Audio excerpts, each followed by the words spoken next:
Welcome back to Exquisitely Aligned. I'm Gina Meyer Vincent, the host and your personal soul shifter, here to help you define and design the future you desire and deserve, the one where essentially you become exactly what's missing in the world.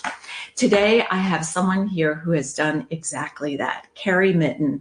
Carrie is an award-winning transformational life coach, speaker, and best-selling author, passionate about empowering individuals. A master practitioner in NLP, mental and emotional release, and hypnotherapy. She tailors programs with compassion to help clients live a life they love. Again, I salute that as well. Carrie also enjoys family time, community service, and eWomen Network, which is how we met. So, Carrie, I am so happy to share this time with you. You're a brilliant, beautiful soul doing amazing work, and I know we can probably talk for days, but thank you for joining me this morning. I'm so happy to chat. I am thrilled to be here, Gina. And, I do feel like we have so much in alignment with each other. And I was really excited to have this opportunity to share with your listeners, the talk that we're going to have today. So I'm really excited about it. Yes. And as everyone knows, nothing is scripted here. We like to have fun. And I love that you are open to that, Carrie. There's so many things. I wrote just a few little buzzwords for myself to remind me. But let's first go with a presentation you were doing to the beautiful women at eWomen, where you were speaking or giving a voice to what it was like. I don't remember the age, but you were speaking about a conversation your dad had with you and how you heard it at that age with your ears in a different way than I believe what he said. And I think this is such an important story. I knew when you were up there with the mic, I was like, oh, this is great. We need to talk about this on the show, because so often we see the world with our eyes, and not that there's anything wrong with it, but our experiences, what's going on during that given moment, that day. My daughter found out recently that a girlfriend of hers from middle school, elementary, K through 8 school passed away. Unfortunately, she learned it was suicide, and here we are in Mental Health Month, right? And so her day yesterday was very different than 3 months ago. And so we hear and see things and experience things differently based on what's going on around us and our past experiences. So do tell, without further ado, do share, because it was so brilliant. And so the other word I'm going to say is refreshing, to be able to hear how you were able to see the difference. Yeah, I'm happy to share. And this was really a pivotal point in my life. I was about 17 years old, sitting at the dinner table with my parents one night, talking about going to school and going to college and what I wanted to do with my life when I grew up. And quite frankly, I was irritated by that question, because I thought at 17 I was already grown up, right? Well, yeah, that's a great point, because that is so true. It is. And I remember feeling that way too. Like, I understand the entire world, better than you people, exactly. Better than you old people, right? Yes, now I'm like ancient compared to. Like they had never been in my shoes before, right? Correct. Right. The world's so different, Yes. So we started talking about, what I really wanted to do, what was my passion in life. And I said to my parents, I said, I'm very creative. I love to be creative. But I also love to serve people. I love to be around people and lift them up and motivate them and inspire them. And so we started talking about it. And my dad, with his business mindset, he said, well, maybe it's some type of nonprofit work or something like that. Does that spark an interest in you? And I said, I kind of did a little bit, and I thought, yeah, that kind of does maybe. I had my mind open to a lot of different opportunities. And in that moment, my dad, out of love and protection for me, nothing less, right. He said something that changed my life. He said, Carrie, you probably won't make a lot of money doing that. But in my mind, Right. I heard him say, you'll never have success going after your dream. Right. And that's a huge, so repeat that one more time slowly, because this is huge, especially I have a daughter going to graduating on Thursday. By the time this airs, she'll already be graduated, but a daughter graduating high school, going to college, U of A in the fall, and a son who just graduated with 2 majors from USC 2 weeks ago. And so this is so important. I think it also happens in marriages and so this is father-daughter conversation, but I think also husband-wife, boyfriend-girlfriend, right? Siblings, having adult siblings. So say it again, because it's so powerful. So he said to me, he asked me if it would be something, it would be nonprofit work. And I said, maybe. That sounds kind of interesting to me. And he said after that, you probably won't make a lot of money doing that. But what I heard him say, and I made a decision in that moment based on perception, and we can talk about perception in a moment, but based on my perception, I heard him say, you'll never have success going after your dream, going after what you want to do. And in that moment, I made that decision that, okay, well, my dream isn't important. Yeah. What I want to do isn't really going to lead me into the success that I'm seeking.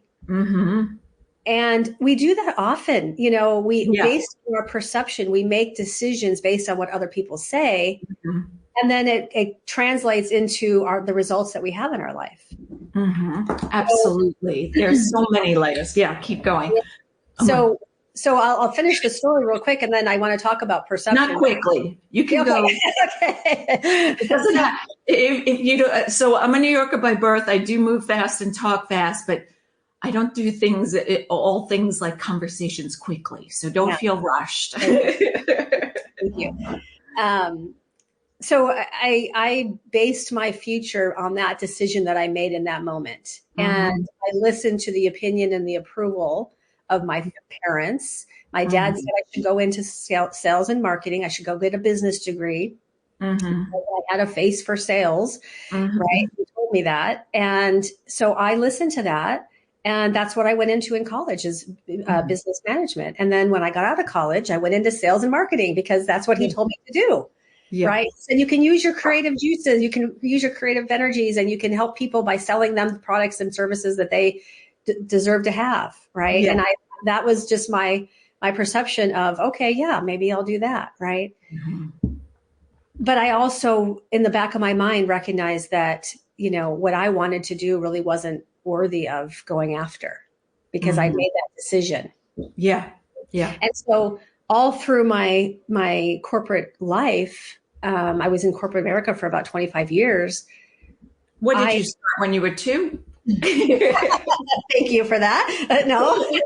Okay, 25 years. And I've worked in corporate and I didn't last 25 years. So God bless you. And you still look vibrant. It's because what I do now is my soul, right? It's what I'm doing now. But at the time I was, I did all the things that I was told to do.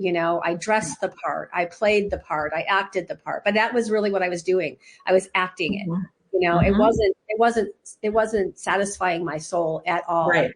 And what I would do actually was I would get to a level where I was making some success, and then I would self-sabotage because I had in the back of my mind that success wasn't happening for me, that I wasn't going to be successful. Right.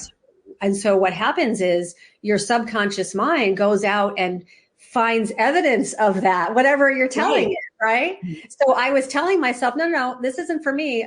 This type of success doesn't happen to me. And so then I would go out and I would do things to sabotage my success. Yeah. And it ended up where I had the success on the outside, and a friend of mine actually called me up and she said, you're great at sales and marketing. Would you like to come and work for me and see what that looks like and potentially have an opportunity to buy me out of my business, which was an employment agency. So what I did was I went and I asked all my business mentors, all my friends, everybody else, if this was a good idea, not listening to my soul again, right? Listening to the opinion and approval of other people, right? And I said yes, and I jumped in thinking, gosh, well, I could serve people by putting them to work. I could find jobs for them. Yeah. And I was in that position for about 18 months. My husband and I had invested our entire life savings in this business because I also followed the shiny bouncy ball. Right? There was a lot of money to be made in an employment agency. And about 18 months into it, I found myself across the table at a deposition for a workman's comp claim. A woman that I had really worked hard to find a position for her in corporate America. She had a great job, but she was suing us for workman's comp. Even though we had offered all the, all the medical attention and all the things, she still, did that. And I can remember sitting across the table from her while she was telling lie after lie about me, about my business, about her alleged injury, right? And I kept thinking, I can't serve people if they're not willing to be served too. I mean, I can't force them into something that they're not wanting to have. And I recognized at that moment that this was not my dream. Yeah. That this was not what I was looking for. And I had all my corporate life kind of been fitting a square peg into a round hole. And this was the straw that broke the camel's back. And I drew a line in the sand at that moment. And I said, you know what? I'm worthy of my dream. I'm worthy of my goals. I am more than capable of having incredible success. I don't know what that looks like, but I'm going after it. Yeah. And I went back to the office. I resigned with fear. I mean, fear gripped me. I didn't know if I was going to get our money back, our investment back. I didn't know if my husband was going to divorce me because I was leaving a very lucrative position, right? I didn't know if I was going to be the laughingstock of the community because all of these people had told me that this was a good thing. Right. But I knew deep down that if I didn't go after my dream now, that I would never have the opportunity to do that. That this was, the universe, God, whatever, calling me into more. There was more for me. And so I did that, and I've never looked back. I found a program that I absolutely fell in love with, and now I'm certified to coach that program. And I've written my own programs. I've written books. I've done all kinds of speaking opportunities. I mean, I'm living my dream life. At 58 years old, I'm finally recognizing that I made that decision when I was 17 years old that shaped my future. Based on what somebody said that I interpreted and made a decision on. We do that so often. And that's what I was going to say. It took the words right out of my mouth. No. And so number one, thank you for sharing so transparently. I think that's, many times people feel vulnerable when they share. And so they don't want to be judged, or fear of being judged, or somebody twist what I said. That's not what I meant. This is what I said. So first I want to commend you for that, because I think as we share, I wouldn't have a podcast if people wouldn't share, right? That would be problem number one. But problem number two is when people don't share, we miss the opportunity to connect on such a deep level over something that we can teach and show the progression of how you were able to take these moments, these pivotal moments, and change and shift to the place where you are now, where you're glowing from the inside out, smiling. Even in your bio, you enjoy family time, which when I read it, I wanted to say, besides family time, community service and eWomen Network. All powerful things. And I know there's spirituality, healthy living, exercise. And I mean, the list goes on. I think when I work with clients, there's about a dozen facets to what I call life, where some people say work life. No, there's in that LIF, there's so many LIFE I can spell. Yeah. But so thank you for that. I commend you. And so I wrote a couple of notes. I think the first one I wrote, I hope if I'm going in chronological order, was right at 17.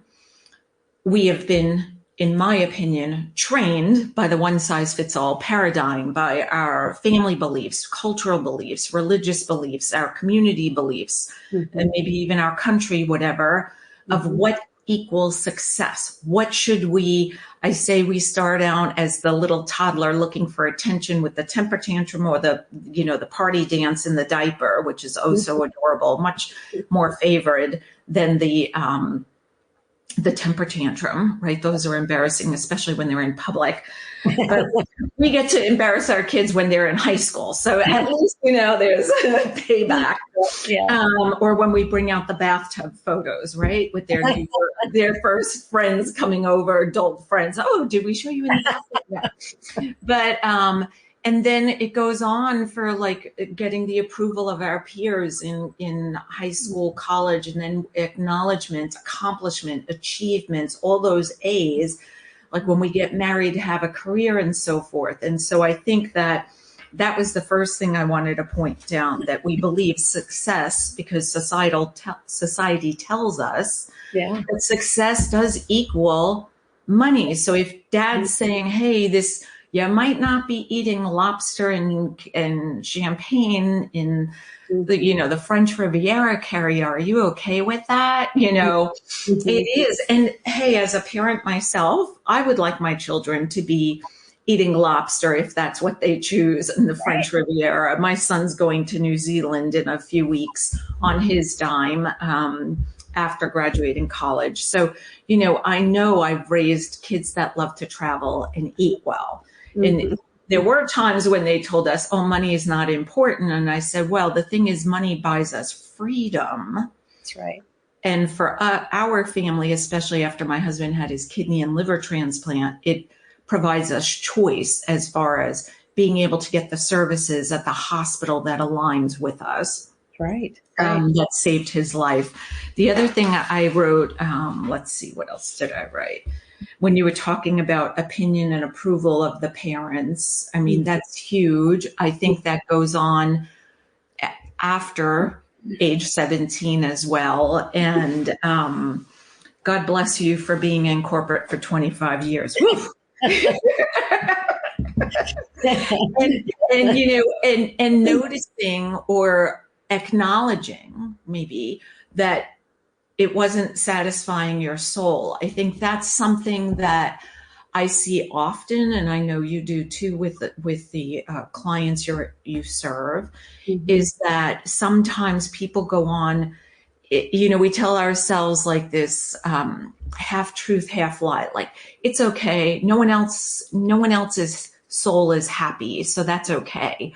Well, yeah, that could be true, but that doesn't have to be true for you, right? Like, I mean, when Mark was sick, it was great for me in the sense of showing me life is really short, really can change on, and his was not an accident. It was, just declining health.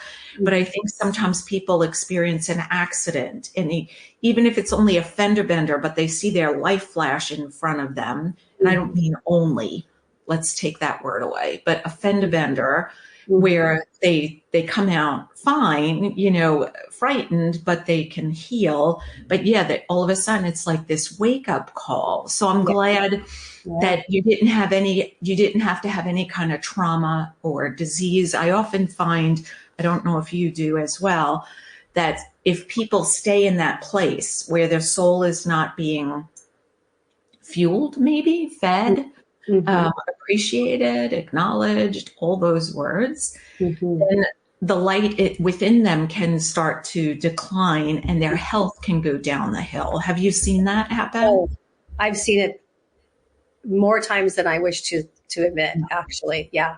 Yeah. And I'm the firm believer that we have 4 bodies. We have the spiritual body, the mental body, the emotional body, and the physical body. And it's not that I'm a believer. This is science. Right? Oh, it's true. Right. No, I agree. And if we don't take care of that spiritual body, it will trickle down into the physical body eventually. Most definitely. Manifest as dis-ease, right? Yes. And I am an absolute advocate of making sure, and this is what I mostly coach my clients through, is getting connected with that here and now, that spiritual seat of the soul, so that you can, where all the power is, all the answers are, right? Yeah. And that is where you truly can learn to live the life you absolutely love living. Yeah, the one that I believe we were born to live. I always told my kids, why can't I do what the neighbor can do or the kid, my best friend can do? Because you live in my house and it's our rules. Yes, mom and dad, you taught me that sentence. But, I always said you're as unique as your fingerprint. And so we have these beautiful gifts that are bestowed upon us, these talents, however you want to call them, that are missing from the world when we're not in alignment with all the things you just said. And Dr. Camilo Sanchez is my Jesus on earth in Charlotte, North Carolina, where I no longer live. So I don't get to lay on his table nearly as often as I used to in the past. But he would take the divining rods over your body, which are used out on farms to find the water under the ground before they start digging, right? Or to avoid digging someplace where they don't want water coming up. And he would show, how is the physical body, the emotional, the mental, and like you're saying, the spiritual. And it's true. I mean, Louise Hay, who I love, has left this beautiful earth, but left us with such wealth of information as to how that, in, I think, layperson's terms, let's say, how it does enter the body. Yes. And Dr. Masaru Emoto with his work, water, showing us the words. So I love that. The other thing I loved when you were speaking, I mean, so many things we could talk about, just what you said, is the success and then the self-sabotage afterwards. Yeah.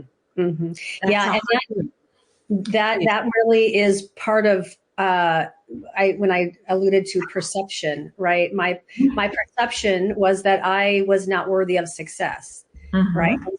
So my subconscious mind goes out and finds evidence of that, right? It makes it so whatever I'm in alignment with is what I'm going to receive. And so I was in alignment with not having that type of success. And so things would happen that was in alignment with what I was thinking.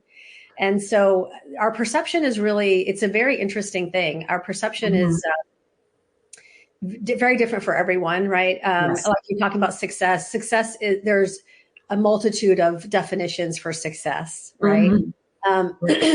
But our perception is actually based on a scientific fact or process that we receive 126 billion bits of information coming at us per second. 126 billion bits.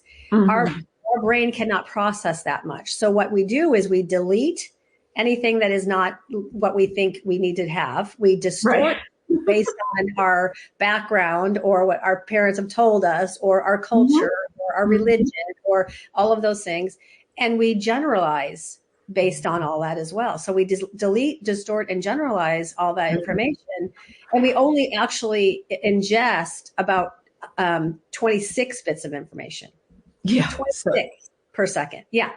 So imagine, I mean, that's all of that information. We are running it through this gamut of things based on things that people told us in the past or our culture or, all those things.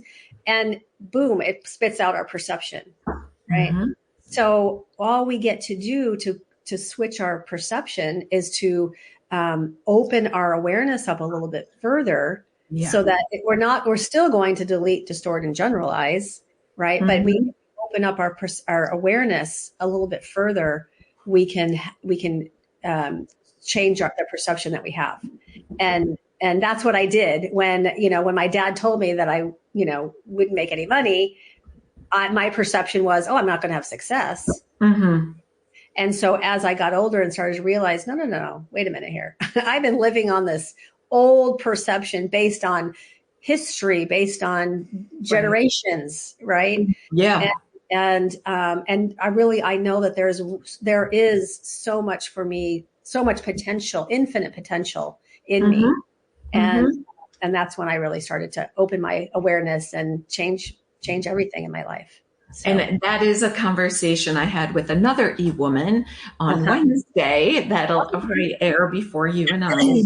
Is awareness. And awareness is always the first thing I try to work with clients is become aware. What is the voice in your head saying? Or what are you seeing? Or what are you, like you said, perceiving? Yeah. And when you can just stop for a moment, I think we live in this world that's so busy. I had a week this past week that got me, I was like, yeah, no, I normally don't schedule like that. And it just so happened I went out of town. Then my son said, I'm coming home. And it became this busyness, which took me away from sitting outside, soaking in the sun, meditating. So I got off kilter, I want to say, imbalanced for a few hours. And I was so tired. But if we can have the awareness, like I had to ask myself, why am I so tired? It's 2:00 in the afternoon. This should not, it's not, okay, 10 o'clock at night at this age. Yes, I'm tired. Unlike when I was my younger self, 10 o'clock, I was ready to put on my lipstick and go out dancing. Those days are long gone, but I'm glad I took advantage of them when I could, because that was a lot of fun. And I have fond memories, but that awareness is such a key piece. And I think that if we can slow our world down and just sit for a moment and ask, maybe take a hot cup of tea or a glass of water and just sit and sip and allow yourself, however long it takes you to sip a 8-ounce glass, a cup of tea or water, to just take a moment. That's when we can start, like you said, changing, shifting, whatever the right word for those listening at the moment, to be able to do like you did. And now the success that you're able, I love when you said, I think you said infinite possibilities, which, my deck of cards is opening to possibilities. And the intention is that they are infinite. Yes. And, the other thing that you were talking about that I loved is when you were talking about, having asked other people. When I speak, I like to take I'm a visual person. So I like to show a cup with some, food dye colored water. And that if we keep asking other people and we start adding yellow water to the already red, to then blue and this and that, and all of a sudden we got murky waters. We're crowdsourcing our confidence. And I think so often, I'm older than you, Carrie, so I was taught you needed a ride to the library to crack open an encyclopedia, which people don't know what that is anymore, right? That's how old I am, when the phone was attached to the wall and we had to look in the Encyclopedia Britannica to find out our answers. And it took a while, right? Because I didn't live near the library. My mother had 3 children, so she was often driving somebody somewhere. And I couldn't have an Uber back then because they just didn't exist. And where I lived, we didn't have public transportation. So it was a long process to get an answer. But nowadays we can Google it, call a friend, text a friend, email a friend, get on a Zoom call. But the thing is, I like to teach people to run it by themselves. I always think it's nice to seek advice, and we'll get to that because I saw something you wrote on your website that I was like, oh yeah, I agree with that too. Another pivotal point in your biggest aha moment. We'll get to that. I won't forget it. But I think it's hard when we maybe take in so much. You were talking about how many bits per second, and some of those could be opinions. And, you know, it's, do you want to add to that? Yeah. You know, I often work with my clients after they have kind of gone through the gamut, right, of seeking approval or opinions of other people. Yeah. And I share with them that, you know, the power that they have is inside of them. It's not outside of them. It's not their circumstances, their situations, or their conditions of life. And if we listen to other people's perception, right, then we are dampening our awareness and our consciousness. Yeah.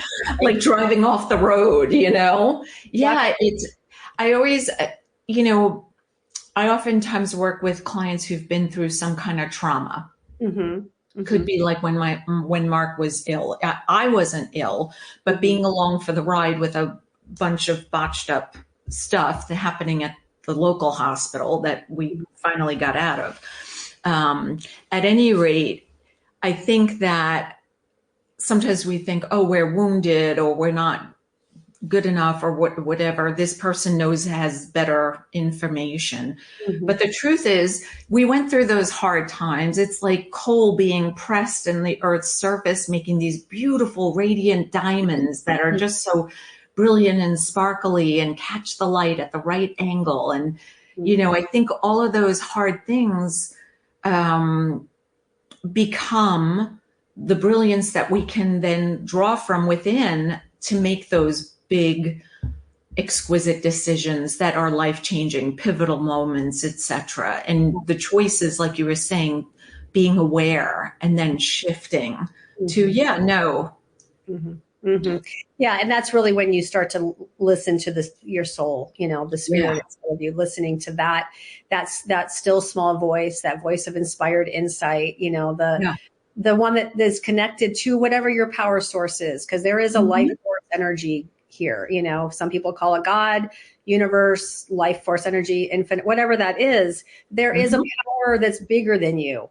Yeah. And you get to stay connected to that. And that connection is inside of you. Right. And that power is always perfect, always whole, always seeking, always, you know, everything that is delivered to you, all the challenges that we have, like you said, you know, pressed coal turns into diamonds, right? We have to crush grapes to get wine, right? I mean, all of those things, it's part of our human curriculum. Yeah. Part of our human curriculum. And if we listen to outside sources, it really does water down. Like you said, it muddies the water. Yeah. And it's not coming from the seat of your soul.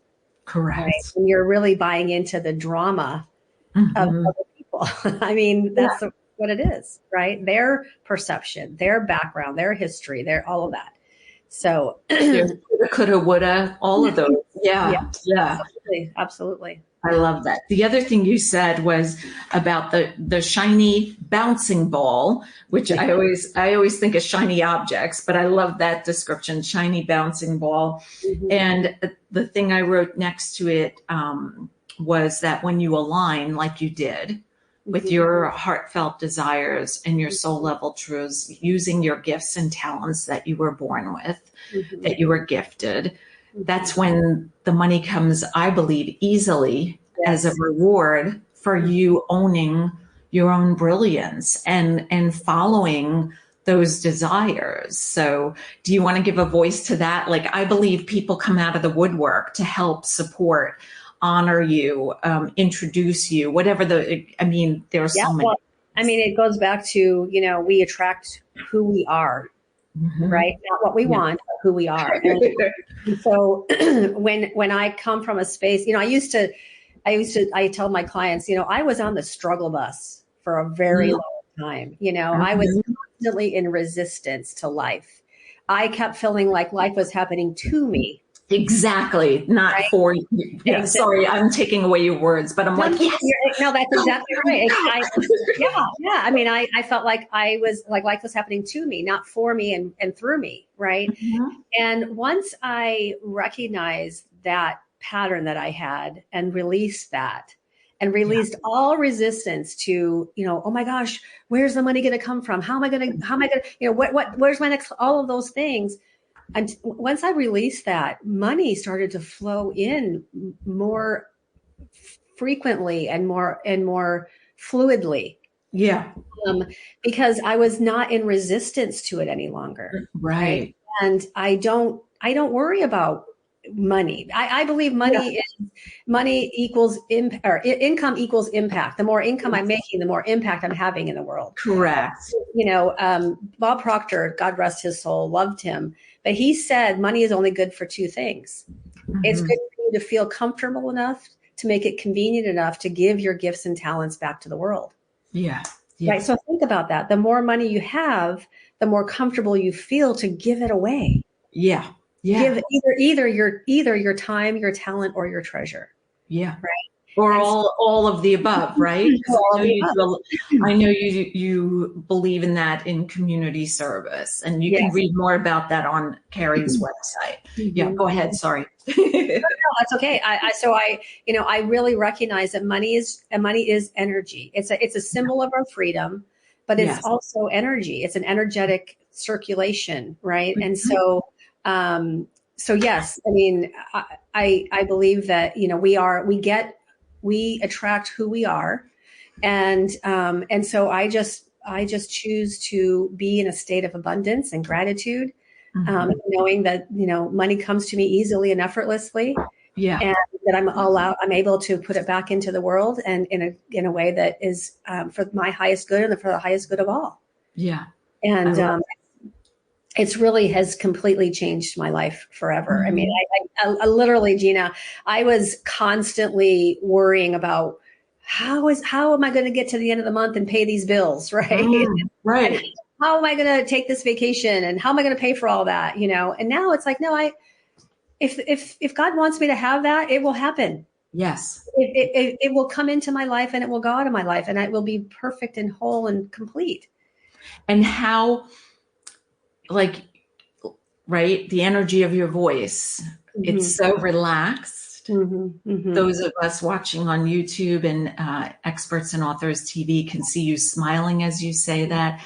That's a totally different energy than, sitting with the checkbook, or, I'm old fashioned, but sitting in front of the computer with your checking account or your savings or whatever you're doing, with this nervousness, this tightness in the muscles around the neck, shoulders, hands, and again, for me, it comes with being exquisitely aligned, aligning with the exquisiteness in you, which is your dream, your desires, your gifts, and your truths. And then everything just comes abundantly to you as like a thank you, Carrie, for owning and being exactly what's missing in the world, so tell us, because we're speaking about finances, mm-hmm. when you did resign, you had mentioned there was fear, right? Because what is the community going to say? They're the ones who helped me or advised me in this decision. I took some of their words, to heart. Mm-hmm. And then the investment that was both yours and your husband's,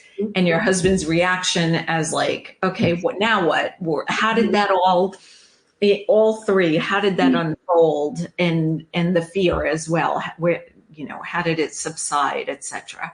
Yes. So what I know about fear is that when you take an action step towards your dream, your fear starts to dissipate.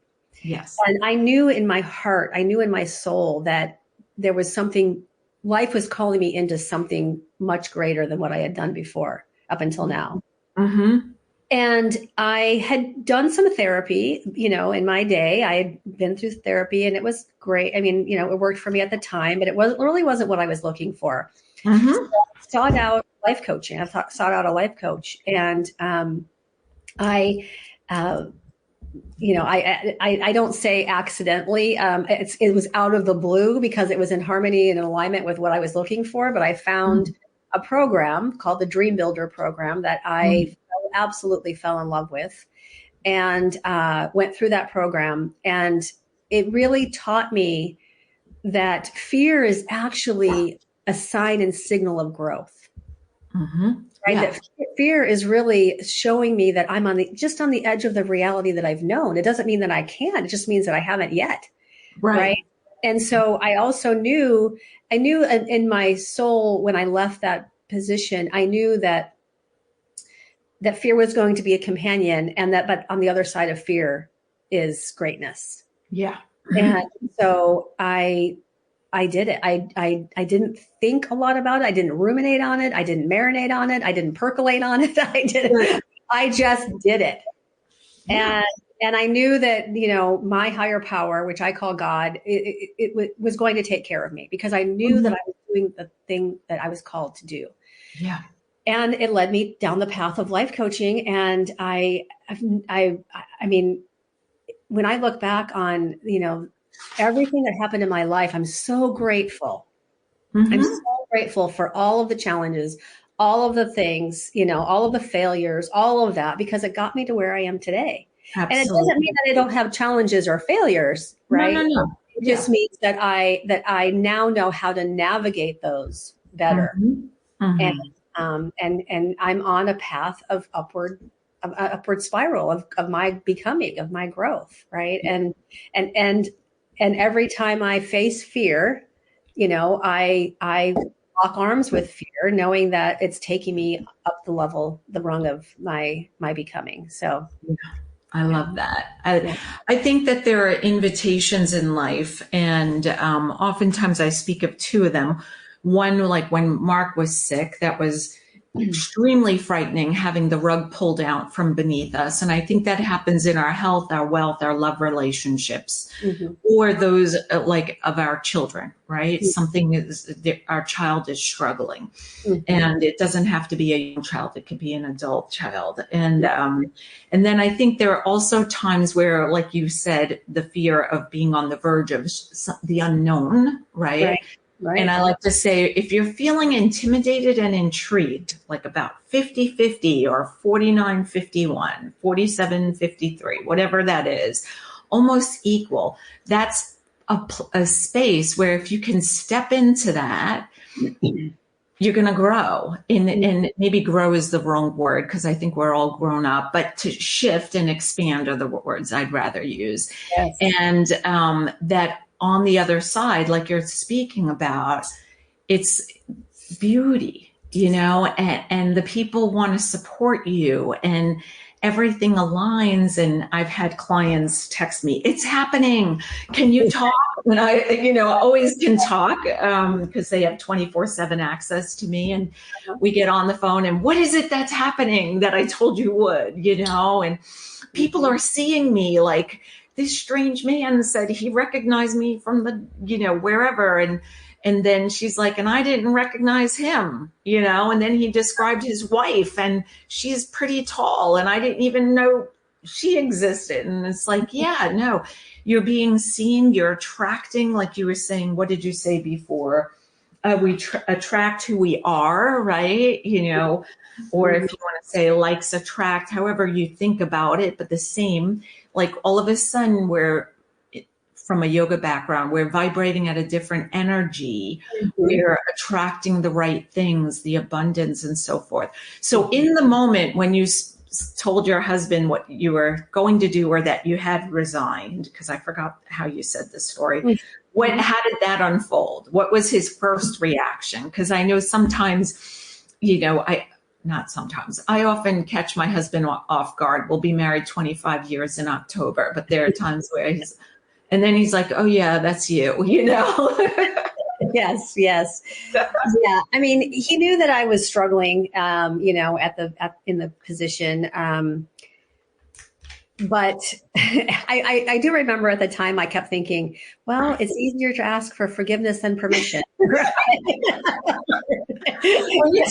I mean, right? We say that phrase, and we say it because there's truth in it, right? There is, absolutely. Definitely. Yeah. Absolutely. I mean, had I talked to him first, again, I'd be going back to seeking the opinion and approval of other people. Right.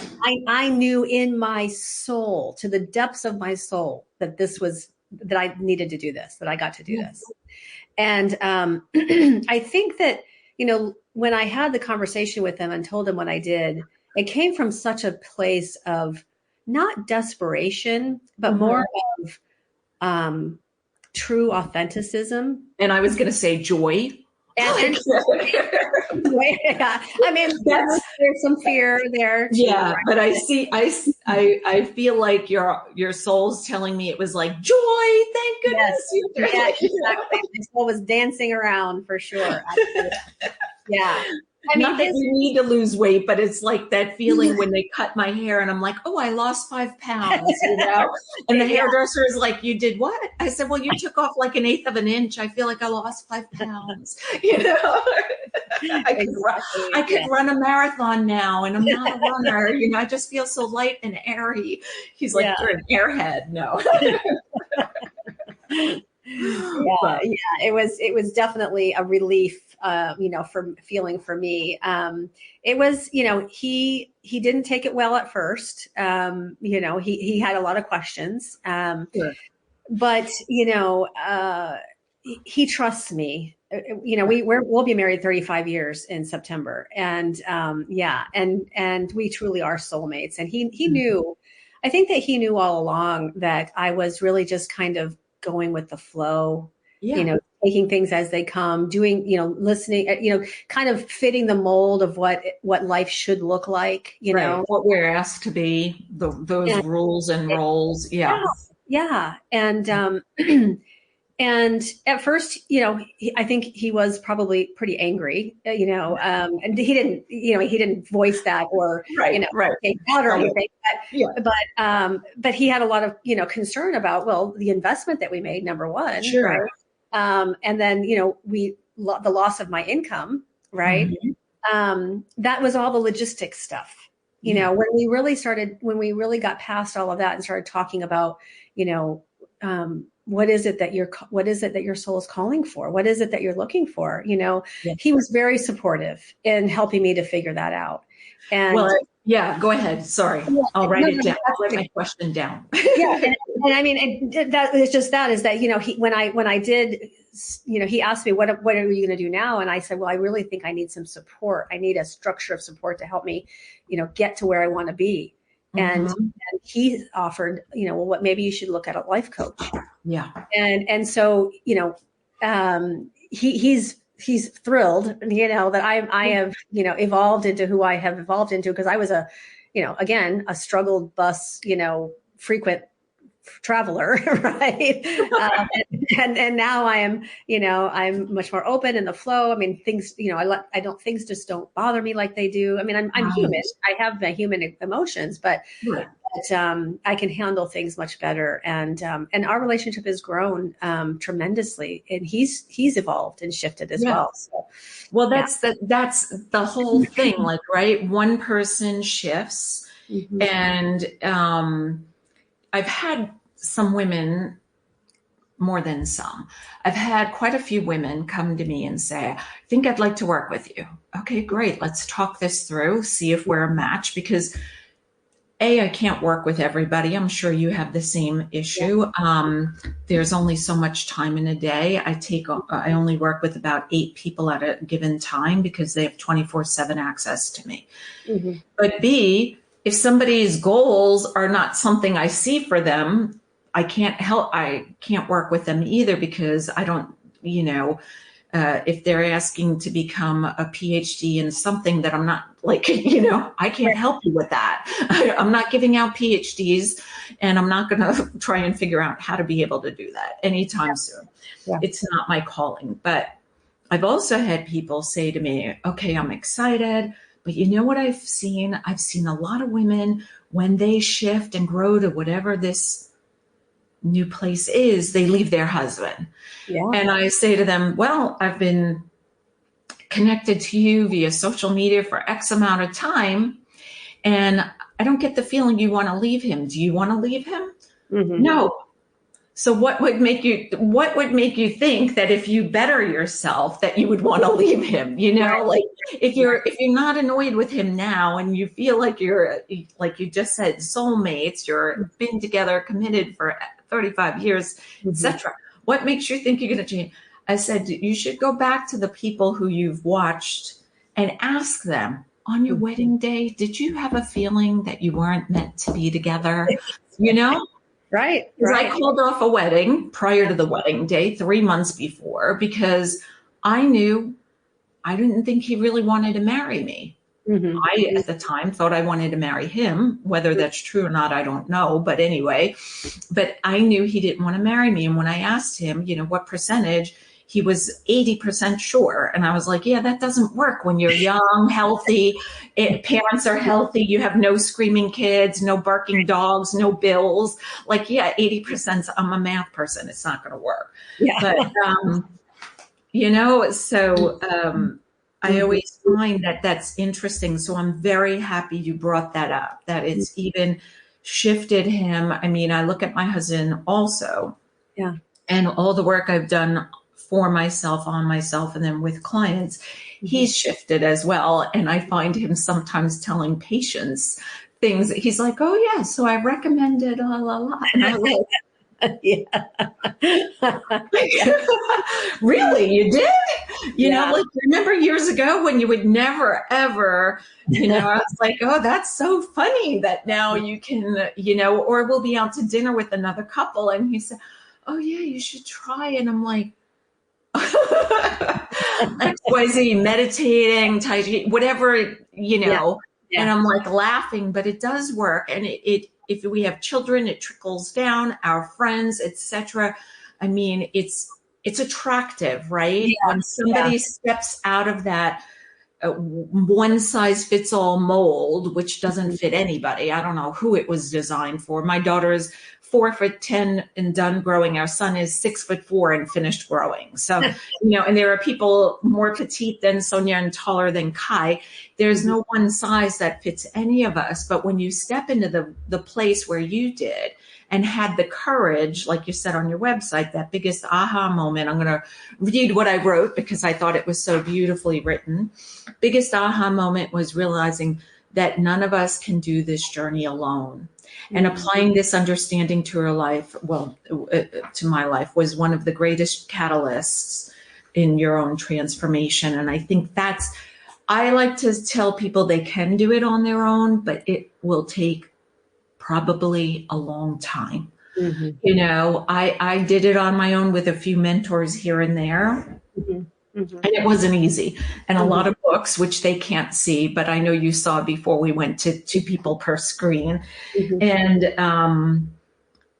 but that was my journey, because I was meant to also be able to write my own program and stuff, which I know you've done as well. But I love that you share that. And for me, when you say greatest catalyst, do you want to describe that? For me, it's like lightning speed when you get the assistance of somebody you align with, right? It has to be somebody it goes beyond know, like, and trust. I know we use that from a marketing standpoint, but it's really about who you value. And I mean, trust with your soul. Yes. I mean, who do you have a heart connection with? Right. Oh, totally. And I, my mentor often says it's hard to see the picture when you're the one in the frame. Right. Oh, yes. And so that's why I believe, even in the Bible, it says where 2 or more are gathered, there am I, right? We're not supposed to do life alone. We're supposed to do life in community and in support of one another. And so that's why, I always tell my clients, you can do this on your own. You can, but the one person that we don't hold accountable to is ourselves. It's the first person that we let down. It's the first person that we put on the back burner, right? And so accountability and support are very, very important if you are looking for transformation. If you want to stay in the same default patterns of your life, that's totally fine. That's your choice.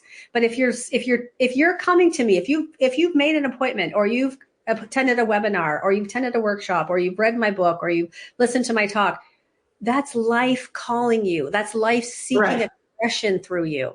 That's the, your higher power saying, hey, take a listen. You need to step into this. And it doesn't have to be me, but it's, I often tell my clients, wouldn't you rather have a tap on the shoulder than a 2x4 to the forehead? Oh, Right. So it's important to listen to those whispers yes, when you get them, right? absolutely. Get into Absolutely. I love that. And I think that, the other portion is when you were speaking of teaming up with somebody like you in community, they say it takes a village to raise a child, right? I think it takes a village to keep a marriage together. I think it takes a village to keep people healthy, even.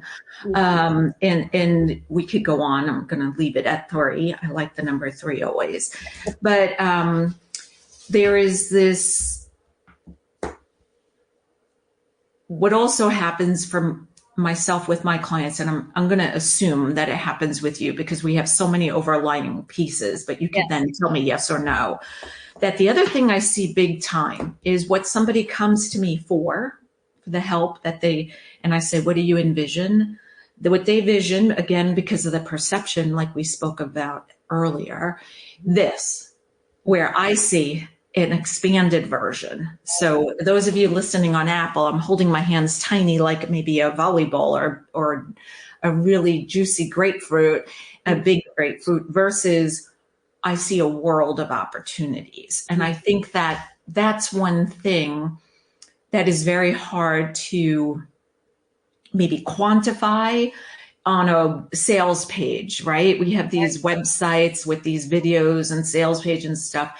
But the truth is, people always ask, well, what are you going to do for me? What are you going to, it's usually not my ideal client, maybe just somebody I met through a networking group. What could you do?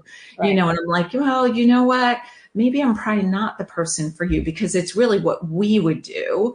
And it's me taking them on the journey, like we spoke about, to the soul, the heart, and really exemplifying their gifts and showing them this really could make you money. Because oftentimes we think those gifts, like going back to the 17-year-old, are not going to bring in an income. Well, is that really true? I don't know. Maybe we have to explore deeper. But I think people have a hard time perceiving often what is truly possible, to use your words, the infinite possibilities for them. Do you find that to be, how do you see that appearing? Does it happen often? And then for me, it's usually in the beginning, and then and then a little bit towards like maybe 30% in, they're starting to see, oh my God, this is really like bigger than I thought. Yeah. There's a couple things. Yes, absolutely. When clients come to me and we the first thing that we do is we create a vision for what it is that they would love to have in their life. Right. And oftentimes it's, well, I'd love to have my family happy, or I'd love to have a cat, or, and it's like, hold on a minute here. And what I do is I help them to step into their resourced self. Remember a time when you had incredible success and you were so proud of yourself. Remember that time? I want you to come from that person. And I want you to create a vision for what it is. I mean, an up-leveled version of you, right? Yeah. And then I also ask them, going back to something we talked about earlier, I always ask them, is there anyone in your life that when you have this transformation, that they may take it, negatively, right? Is anyone in your life that may take it negatively? Because I want to make sure that this transformation is not going to lead them down the path of divorce, unless that's already in the cards. You know what I mean? Right. Yes, I do. I make sure that they're resourced. They understand that they have the resources, they have the infinite possibilities, and then I also amplify my perception of what they're telling me. So their vision, they are, they're the highest authority on their vision. I'm not one to change it, but I can amplify it. I had a client who I onboarded this week, and she's moving to Washington, D.C. in August. And she's afraid. She's worried about, leaving her friends, and is she going to find friends there, and all these things.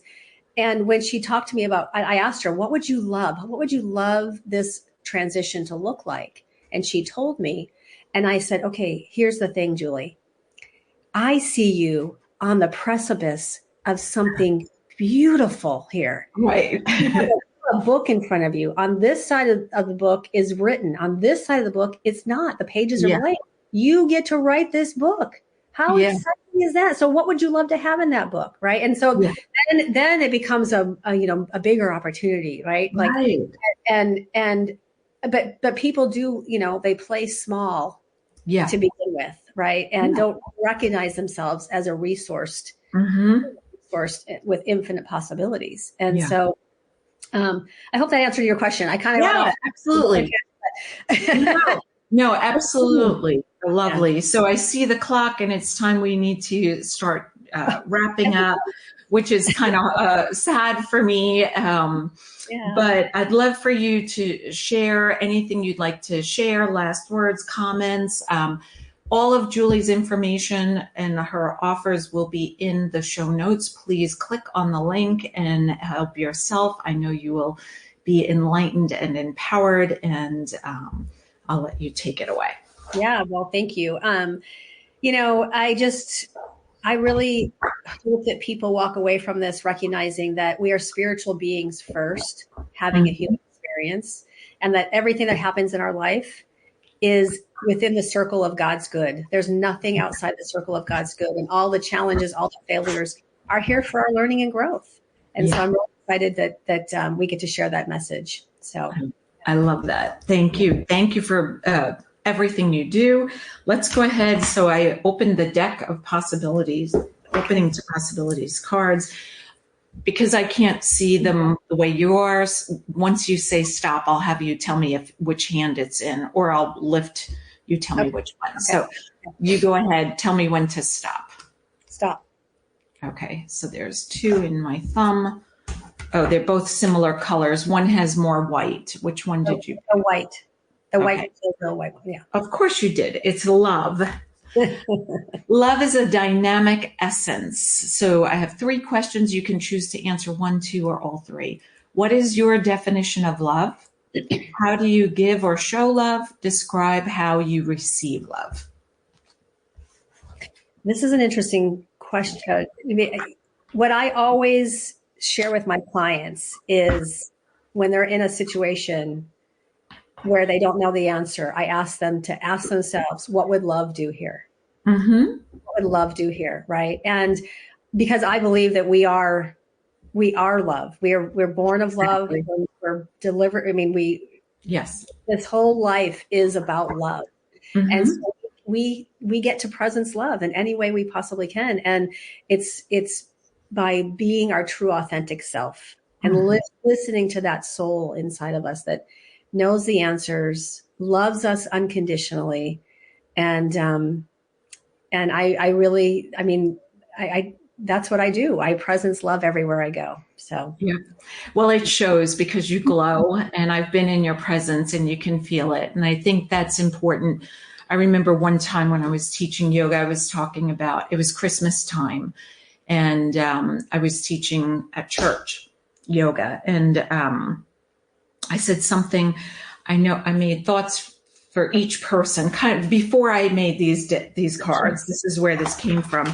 And so I wrote something and gave it, everyone picked one, passed it around. And one girl I wrote, what would it be like if it was Christmas every day? And she was like, oh, and you could see her face like cringing. And I was like, no, what if you walked around with the love, peace, and joy that you have in your heart right now for the holidays? And that spirit carried 365 days a year. Could you imagine what the world would be like, It would just be, and we have that opportunity to choose to live that. And yeah, if we get imbalanced, like I shared earlier, I was exhausted.